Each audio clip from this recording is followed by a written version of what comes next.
నా వీడియోకి కామెంట్ పెట్టే వాళ్ళ కోసం నేను ఒక మాట చెప్తున్నాను. మీరు ఏమనుకున్నా నాకు పర్లే. నా ఇంటర్వ్యూల కిందన ఏం పెట్టినా కానీ ఒకటి గుర్తుపెట్టుకో.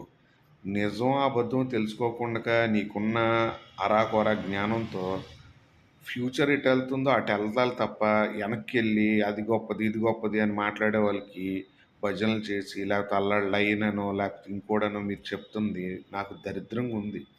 ఎందుకు దరిద్రంగా ఉందంటే, అరే! ఇది తరతరాల నుంచి ఉన్నదే. కానీ మార్పు చెందినప్పుడు, ఆ మార్పు ఎలా చెందిందో తెలుసుకోవడం మానేసి, ఆ మార్పుని ఇప్పుడు రుద్దుతారేంటి? అది కదా నేను చెప్పాలనుకుంటుంది. ఇప్పుడు ఏఐ వచ్చింది, రేపు రోబోట్స్ వస్తాయి. రోబోట్‌కి నువ్వు చెప్పేదేమైనా బోధపడతదా ఏంటి? నీ మతం ఎక్కుద్దా? లేకపోతే వేరే మతాలేమైనా వాటితో ఉపయోగపడతా ఆళ్ళు కాదు కదా! మనం ఆ రోబోట్‌ని కనిపెట్టగలిగే కాంబినేషన్స్ ఏంటి? మనకిచ్చిన విద్య ద్వారా ఈ రోబోట్‌లు కనిపెట్టినోడు ఈ నెక్స్ట్ ఏం సృష్టిస్తాడో తెలుసుకోవాలి జ్యోతిష్యంలో. అలాగ అలాగ